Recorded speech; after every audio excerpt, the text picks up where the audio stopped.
So hello, welcome everyone. Mrs. Minister, welcome.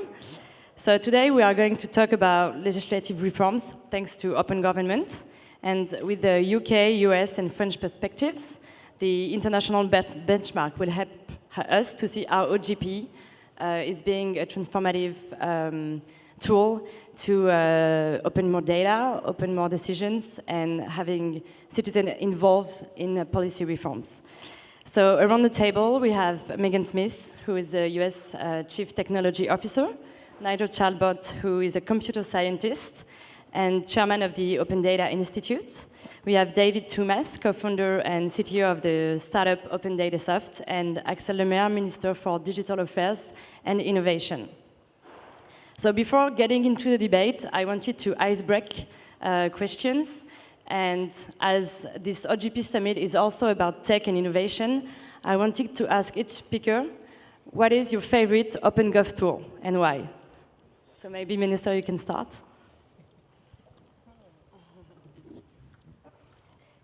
It's very difficult to say, for at least regarding any French mechanism, because if I name one, all the others will say, oh, it's unfair. But I think there's a lot to do at the local level. It's probably easier to start at the local level, actually, than at the national governmental level. So I would say Fluicity is great, because it's a great tool to dialogue and to report back to local councillors for any question that can be debated.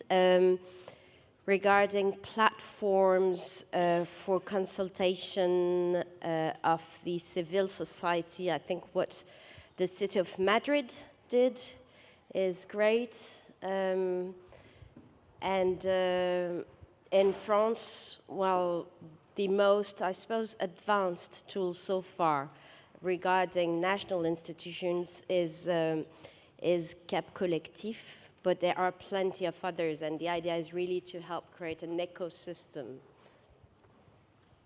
Maybe David, as we are speaking about local governments. Yeah, so I could answer the Open Data Soft platform, actually.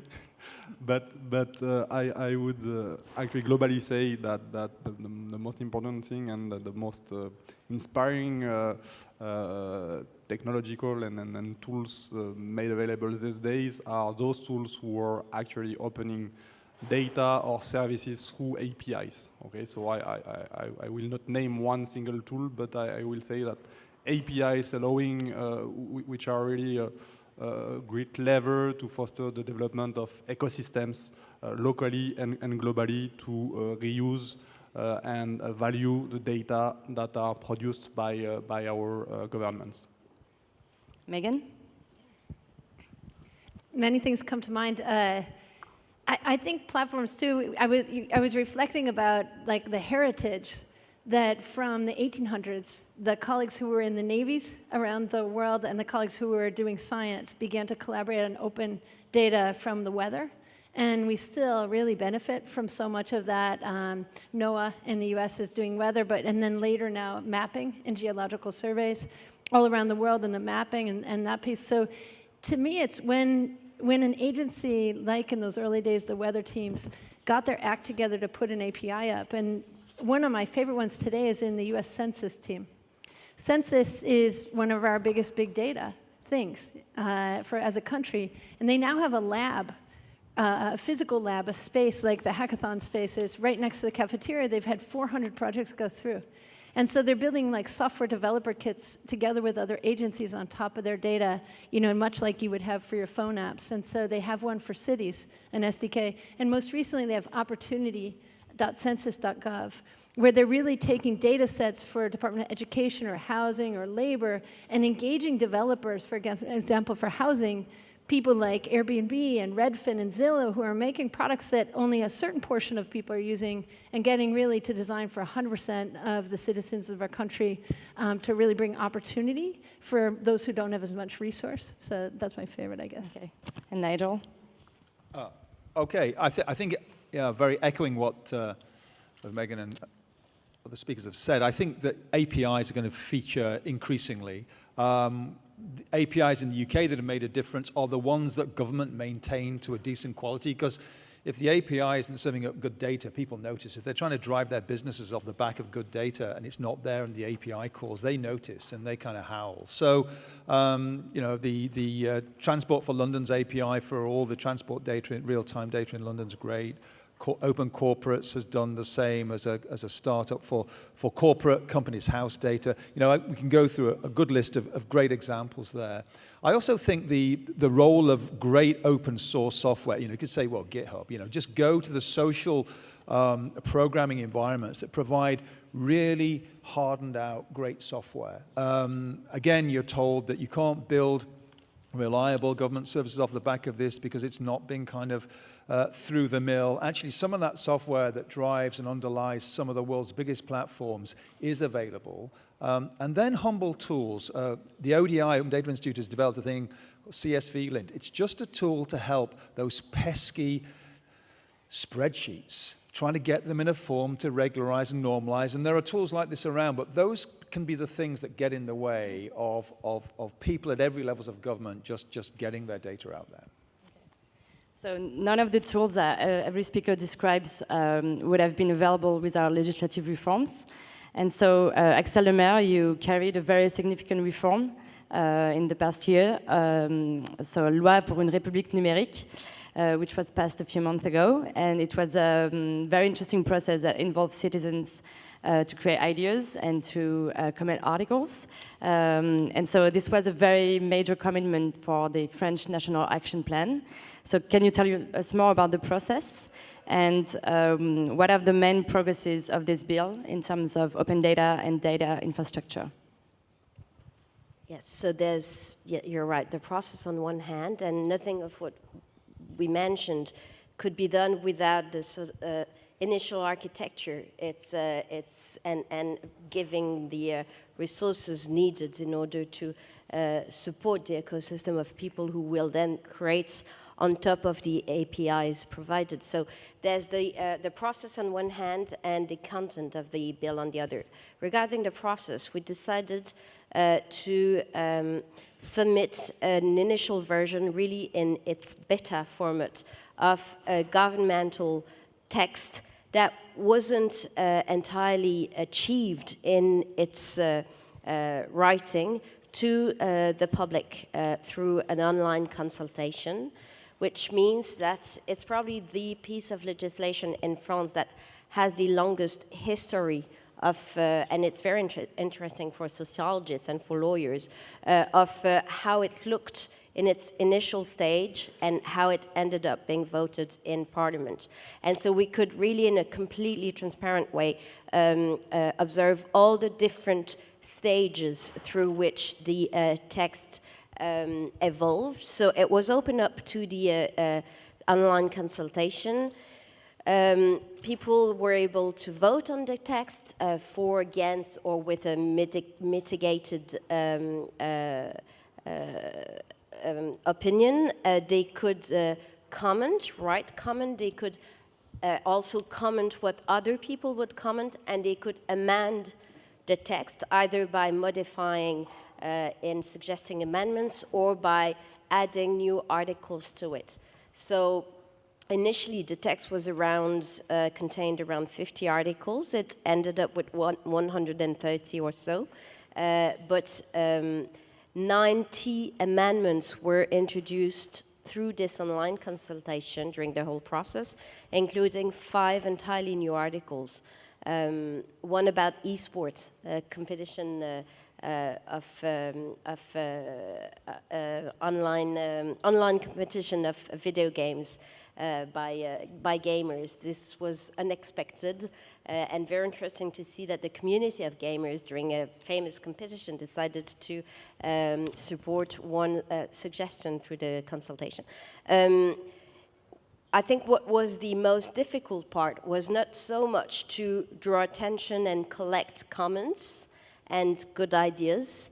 It was then to modify and to convince at the internal level the people who would decide because it was very interministerial. It was not my portfolio only in charge of dealing with the legislation, because 21 of my colleagues were concerned, because when you talk about digital issues, it really concerned every single area. So this was the most difficult part. It was to convince that the initial willingness of the government needed to be transformed in light of the proposals made by the civil society.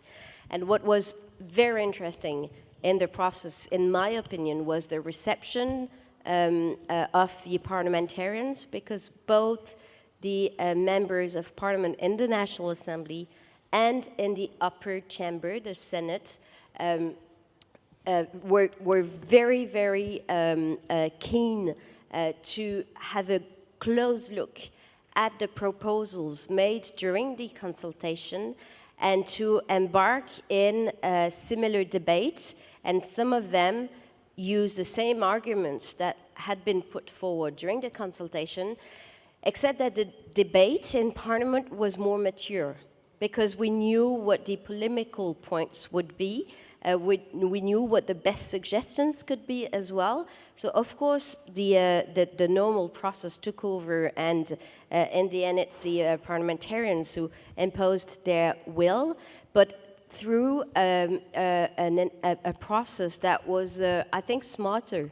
And it's, to me, directly linked to the fact that the text was unanimously adopted, both by the National Assembly and by the Senate. And by the way, they have different political majorities. So, of course, they didn't adopt it in a similar versions, but in the end, the result was the same. And it's the only piece of legislation that ended up being adopted in such conditions during the whole mandate. So, and this doesn't happen by chance. So it tells a lot to me, I think, about the fact that we really need to rethink the way pieces of legislations are being prepared, because the reality is they're still prepared in opaque ways, submitted to the powers of various lobbies, and without the people being given the chance to express their voice. And plus, not only a way of expression, but also a way of crowdsourcing the good ideas, because the text now is enriched. I mean, it is better than it used to be if only the government and the central administrations would have prepared it. And so, to me, the result is extremely positive in terms of process. The challenge now is to ensure that this is not only a one-shot, but it happens more systematically for all kinds of legislations, and not legislations only, drafting public policies in general, and that's a real step forward that not everyone is ready to take so far. That's for the process. And for the progresses in terms of open data. So and I don't want to talk too much, but okay, maybe we can. It is an open open bill. So it really is about openness. There are provisions about open algorithms, open source, open data, of course, which is now introduced as a principle by default. Also, many specific sectoral provisions regarding opening data in the energy sector, for example, transport as well, mobility in general. I think one of the most interesting articles regard the creation of a mission de service public de la donnée. That's a new notion. The idea that now public services have a mission to open data in formats that are easily readable, transferable, reusable, and that it's the responsibility of the government to edict a limited number of specific data in specific formats. So you mentioned, for example, the weather data that can be part of it, anything to do with the company registers, anything to do with the national database of addresses, etc. These are data of service public. And there's this, and there's another, in my opinion, very interesting new legal notion, which is data of general interest. They're not public data in the sense that they're not necessarily produced by public authorities. They're not private data in the sense that they're not personal data only or they're not commercial data only, but they're data regarding their objects that are worth opening and sharing in order to create added values. And they're particularly interesting when it comes to mobility or housing, where we know that the more these kind of data are shared, the more there's a potential to add value from a society point of view and an economic as well. So any company entering into a contract with a public organization through a concession, a delegation, if they receive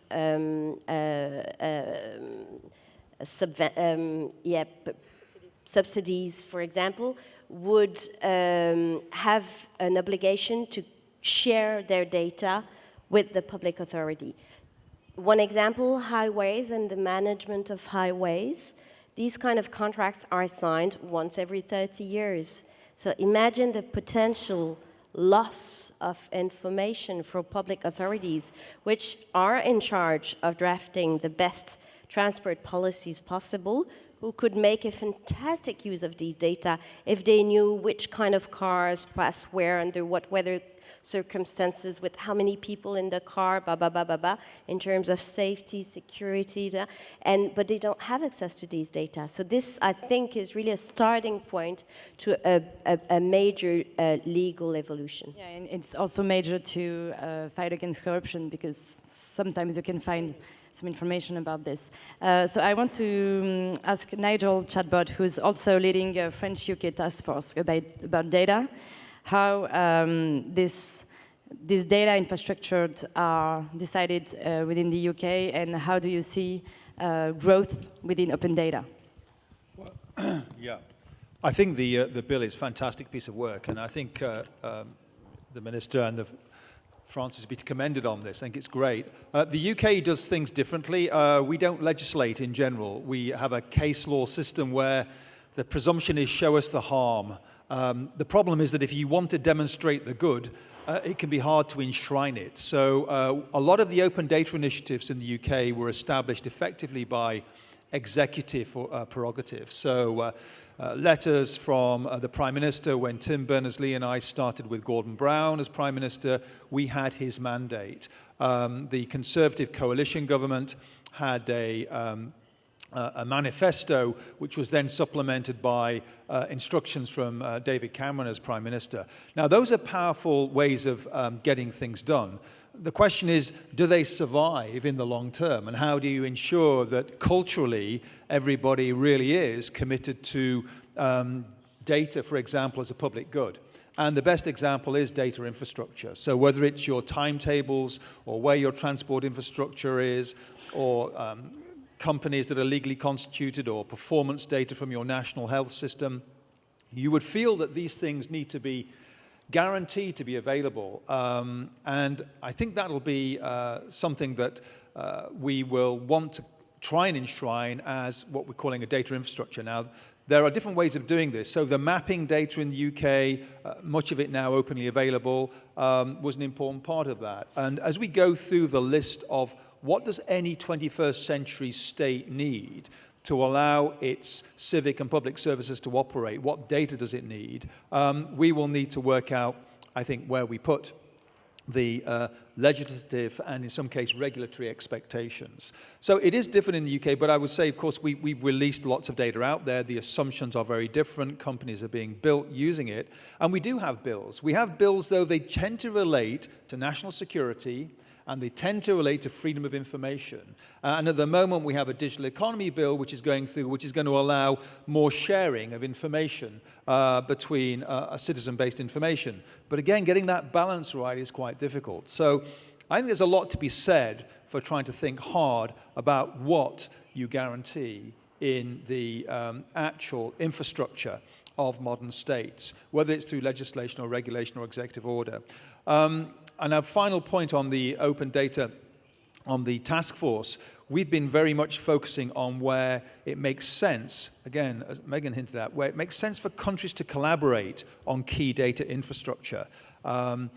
Beneficial ownership is a very powerful example. We have in the UK just opened the most complete set of corporate beneficial ownership. Which companies own which companies, who has interest, majority shareholder interest.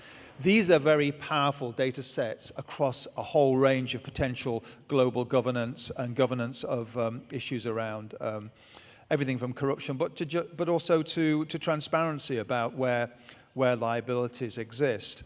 And I think that from, in many respects, if we can begin to think where those key infrastructures are common objects of interest, I think that's where organizations like the OGP can be very helpful in taking a lead too.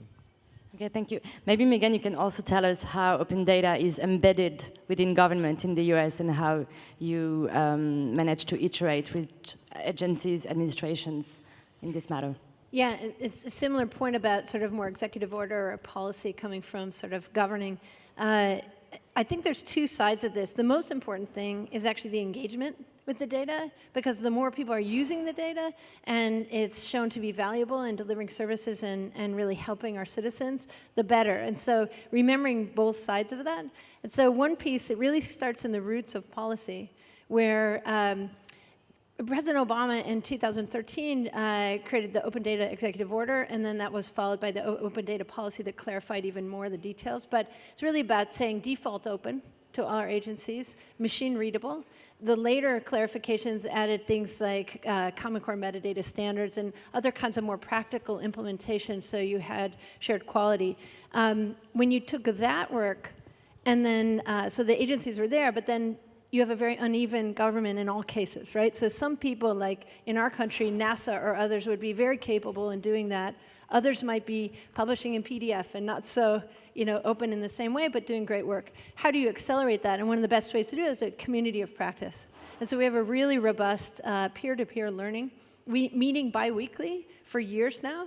And so the different agencies are sharing with each other how they are doing this and really capacity building each other. It becomes quite believable if your colleague from another agency is doing it versus somebody just telling you to do it. So that was quite important. Also, of course, civil society has been involved the whole time with great capabilities with the different groups who are around and can help. So that's been going well. We've also been doing a lot of engagement. So it started with when Todd Park was CTO, these paloozas, data paloozas, there's a hackathon here. What are the kinds of events that you can do that we see in the private sector from folks like Facebook doing F8 or these kinds of convenings that get people to consider these work? We just hosted an Open Data Innovation Summit looking at energy data, justice data, health data, opportunity data, but working really clearly with those who are writing applications, not only government, who's doing applications on behalf of people, but really the third party, the sort of software sectors that can build on top of us. So a great amount of that kind of engagement work to accelerate the quality and value out of this data. The other one is to continue to build our own capability. So we have the first U.S. chief data scientist in our team, and we're building that. DJ Patil, he was, excuse me, the data scientist for LinkedIn. So really going to the commercial sector, those who have done a scale, asking them to do a tour of service in government. Dan Hammer is here, Presidential Innovation Fellow, expert in data, will be speaking later, coming into government and bringing that capability. And so now we've created a data science cabinet. So cabinet's a fun word, so it's really interagency. But now this group is a community of practice, and they're doing great crowdsourced things. For example, we made a rubric of what is the best practice for data around personnel in your agency, around governance, around open standards, around privacy. And then we can write down, this is mastery, this is basics. And they can crowdsource that amongst themselves rather than a very difficult process of kind of pulling that out of interviews, and then suddenly there's a tool.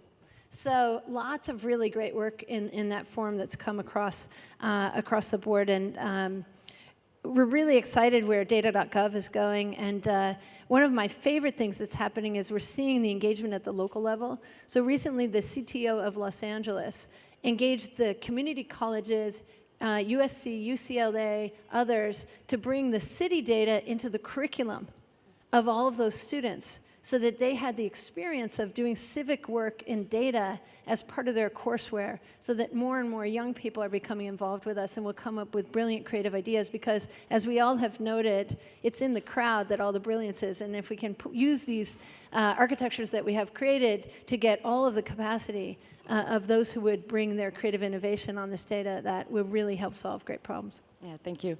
You spoke about local level, and I think David could also give us perspective about how can open data scale at local level, as in the digital bill in France, now it's becoming general. So how do you expect that this is going to be a general trend, and how to capacity build in the local level? Yeah, so definitely a lot of things have been happening in the past few months and years on the legislative side, and definitely enforces a lot of things. So I think what the ministry mentioned, the fact that now we enforce in the legislation the fact that, okay, we have to open data, but we have to open data in a format which is suitable for reuse. I mean, it's really a huge breakthrough, a huge step forward. And however, sometimes seen as a kind of barrier by local governments who see this as a constraint, because, I mean, maintaining, implementing an open data policy can be seen as a technical challenge. Okay, so what we also have been seeing in the same time, and we are operating as a company in that field, the emergency, the rise of tools and a set of tools and as a service solutions, making it possible for governments to get with very little cost of ownerships access to technologies who would help them to implement local open data policies. Okay, and one of the main challenge is that, I mean, we as a society have the challenge to make it possible for even very small local governments, very small cities, to publish, to share, and we definitely see the interest for the local ecosystems in this step forwards. I mean, it can be about getting data about schools, menus in the school restaurants at a local level. This is helpful, and this definitely fosters the development of the policy. Okay. Okay, before taking questions, I would have one last question for all of you. It's also my bonus question, because we've spoken about recent reforms, and I'd like to know what, in your opinion, would be the future reforms on open data and open government in like 100 years, for example. I'd like to know, in your opinion, and from what you felt about the evolution of data and digital affairs, how will it look? Maybe Axel Lemaire, you can... That's a difficult question. You have an answer? 100 years, we would be in 2116. Imagine 100 years ago, we were right in the middle of the First World War, so things changed fast. Clearly, the questions will be around artificial intelligence and algorithms, and how, what's the role of politics, and their capacity to use algorithms for public goods and as public goods. I think that will be the main question at the time. There will no longer be any digital minister. I think every single minister, if there are still ministers and governments, will all be digital, maybe even virtual. I mean, we'll clearly have virtual cabinet, and no need to go to the Élysée Palace or to Matignon, because we'll all meet virtually through through virtual reality or augmented reality. But yeah, I think clearly it will be, how do we define public policies using algorithms? What's the role of a state or a government, be it at the local or national level, in a world of algorithms? So recently, President Obama was hosting the Wired magazine from November, and we created a celebration in Pittsburgh, which is one of our former Rust Belt areas that is really reemerging. And so he chose 5 frontiers to focus on. One was the personal frontier of sort of personalized medicine and Brain Initiative and Cancer Moonshot and all the things that the digital technologies might do to help us personally with learning and all of that with our families. The second was our communities, and it was not just smart city with sort of infrastructure, transportation, all that, but also smart communities, justice, and economic opportunity and inclusion. And we're really on quite a cool path where you can see the beginnings of what is possible. On the national level, he focused on artificial intelligence and really how are we using this, like the World Bank report last year, digital dividends, not digital divide. And what are we doing to make sure that AI and machine learning, even though we are a narrow AI for just vision or things like translate, but not really sort of generalized AI, how are we using this not just for our NASAs and those kinds of parts of our government, but really for finding a great job for everyone, using machine learning, that kind of thinking. And then the fourth one was global, and all the work that we have to do on climate, and the work we have to do on energy and transforming into sustainable energy, and last was interplanetary. And that was all about the commercialization of space, as well as Journey to Mars and our exploratory missions as humans. The thing that I loved was the space panel was opened by the Roddenberry family of Star Trek fame. And there's 2 things about Star Trek in the future that are worth noting. One is that it's amazing to see the fun and cool things that we might do, beaming around and communicators and tricorders and solving things. But maybe even more significantly is what we are doing. On the bridge of that future place, everybody's there. Race, gender. Maybe it's a 1968 version, so there's one of each person, or it's not as completely equal, but the gender equality and the racial equality and the economic inclusion and the mission of exploring and peace and those things are equal to the tech advances. And so I think the most important moonshot of this 21st century is getting everyone to table and field the whole team and being really smart about how we give the confidence to each other, especially from childhood, but all along, so everyone feels like they are part of this economy. We're seeing it in all the elections that are happening around the world. Some people feel included and some people feel left behind. And we have to really fuel their confidence and their ability to participate in all of this in the way that everyone deserves, because if we had 7+ billion people acting on the confidence and the things that they would do, it would be an astonishing world. So that's what we're hopeful for on these tech. I don't know. I mean, I have no specific idea about what will happen in 100 years from now. But definitely, I think that what we are preparing right now in this kind of new digital age is crucial to how we are going to handle future things. So I'm really, as a citizen, very focusing on the current debate about and voted policies. I mean, either at the national level or at the European Commission level, about data protection, personal data, and stuff like that.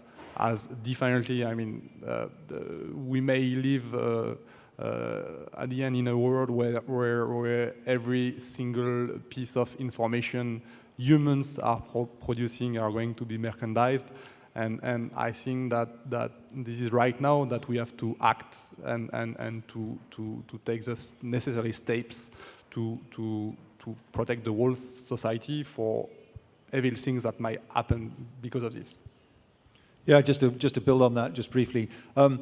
We had an initiative in the UK called My Data. I think the whole personal data revolution is yet to happen. I think we will have to. This country led a wonderful evolution in human thought around the Enlightenment. The digital enlightenment that we will need is around the notion of empowering individuals with their data and having rights and responsibilities around their data. And this will be a big conversation that we'll need to have between governments and and the private sector as well. What does that actually mean? Will that mean we change our views about some very long-held views about whether or not this or that can or cannot be property held by an individual? Where should the rights reside? So that's a big play as we look forward, because this stuff has to, in some sense, empower us. And the fear will be it will oppress us. And I think the issue around algorithm accountability is to ensure that it is not discriminatory, that to ensure that it works equitably. And I think that will be an ongoing massive trend of evolution as we go forward. But, you know, I'm a technological optimist. This stuff has the promise to bring us all up, to raise us all up. So the big challenge going forward has to be around new kinds of literacy. I think it's fascinating because what you described is what we all share as a hope. But then maybe I'm the more realistic of all of us, because what I get to see, and if you discuss with your own governments, I'm not sure this is what they would say now, is that this tendency to push for a data economy that is entirely private and that see data as a commercial asset only is leading at the moment. And France, as a country in Europe, is clearly isolated in claiming the view that data can be used for the general interest, that privacy and the protection of rights online are conditions of all this releasing of potential of a digital society, and that we're really at a very pinpoint of what political choices will be made to draft that and write that future that we here all want to see happening. But and I don't want to end on a too pessimistic note, but my impression is that this political willingness is not entirely shared at the moment, that it's really the time to ask what do we want the technologies to be used for? What's the goal? There's also just a quick here. We have to give you. We have 5 minutes for questions. Okay. Just while people are coming to questions, it happens to be Computer Science Education Week this week, and it's loaded this week because Ada Lovelace and Grace Hopper's birthdays. And if you don't know who they are, they're extraordinary figures who invented first algorithms and then invented coding. But the stereotypes, not only the will, but the stereotypes we tell each other about who does what is also very debilitating here. And so working on the confidence of all people, men and women, all races, all places, having computational thinking as something they confidently know people like them have always done is very important. There's a new movie coming out called Hidden Figures. Most people don't know that a black woman born 2 years before the US got the vote calculated the trajectories for Apollo, John Glenn and Alan Shepard, all of our major moon missions, an African-American woman mathematician. If we know of her, then we know much more, that all our children can do these extraordinary, heroic things together. Thank you. Okay, I think we have time for 2 questions. So if anyone wants to ask. There's someone here. There. Over there. And there. Okay. Can you pass the mic, please? Thank you.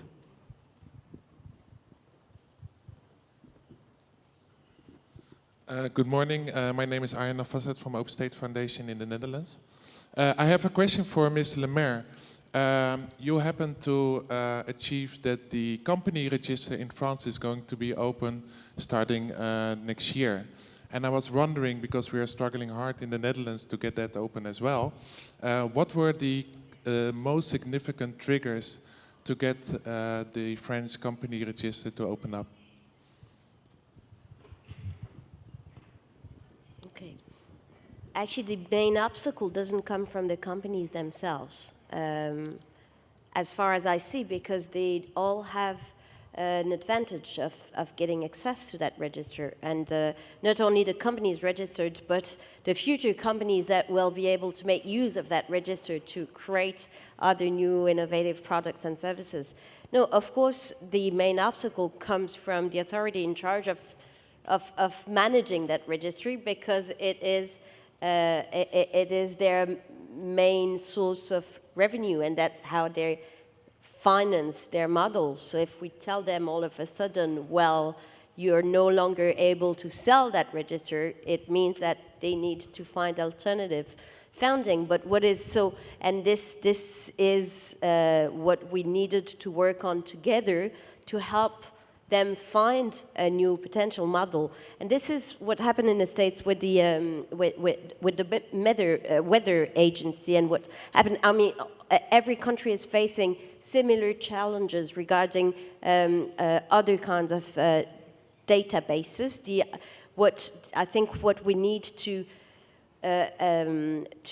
achieve is create an ecosystem where the public entities are not the one delivering the data and selling it, but are a kind of magnet for an ecosystem of innovators who will be able to use that data, and then maybe the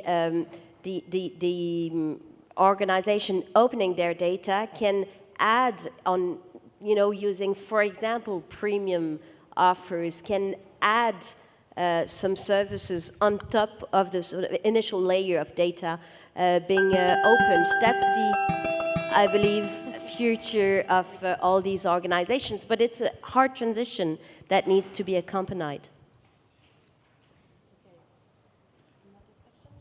Is there an other question? Yeah. Yes. Digital goods are like public goods, mainly. It's absolutely clear that all the data we have about nature is, has to be shared, and is what is doing science. It's also the case about the data about the individual trajectories. For example, in education or in health, it's very important to have the trajectories of every people in order to be much better for the new baby or for the new learner. The only difficulty is that the information can have a negative value in the strategic interaction between humans. Here, it's a need for privacy. But for all the rest, for example, artificial intelligence is very important in order to help to predict what can happen for anything. Perhaps it's not completely clear. It's perhaps more a comment as a question. Okay, thank you so much. We can follow up discussions outside of the AMI circle, and we're going to welcome the new roundtable about research. Thank you. Thank you.